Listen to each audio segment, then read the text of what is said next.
kuyane moyo wese. Ishe pindurai mwari wangu, nditsanangurire ndimbonzwa shoko renyu. Ishe pindurai mwari wangu, ndiri mwana wenyu, ndiri kuyane moyo wese. Ishe pindurai mwari wangu, nditsanangurire ndimbonzwa shoko renyu. Ishe pindurai mibvunzo yangu, nditsanangurire zvandinonzwisisa. Ndipeiwo nguva yakareba, ndibvunze zviri pamwoyo wangu. Ishe pindurai mwari wangu, ndiri mwana wenyu, ndiri kuyane moyo wese.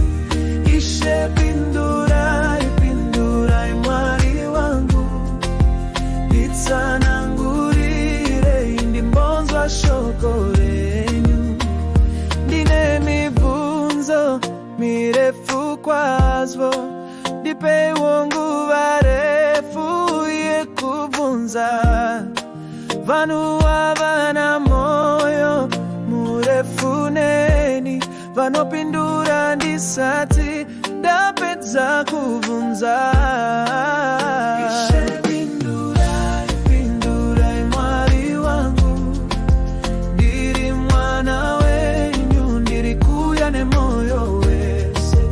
Ishe pindurai mwari wangu, nditsanangurire ndimbonzwa shoko renyu.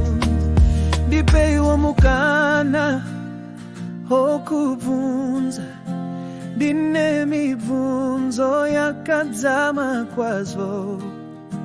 Hinduro dzevanhu hadzindikutsi, ndinosara ndine mibvunzo pamusoro pemhinduro. Ishe pindurai mwari wangu, ndiri mwana wenyu, ndiri kuyane moyo wese.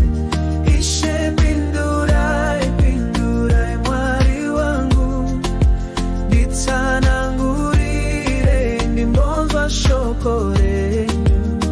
Ndiri pano ndakanyarara, ndakatererera kunzwa izwi renyu richitaura mumwoyo mangu. Taurai neni Baba, musandisiye ndoga, ndinoda kukura munzira dzenyu. Ishe pindurai mwari wangu, ndiri mwana wenyu, ndiri kuyane moyo. Ishe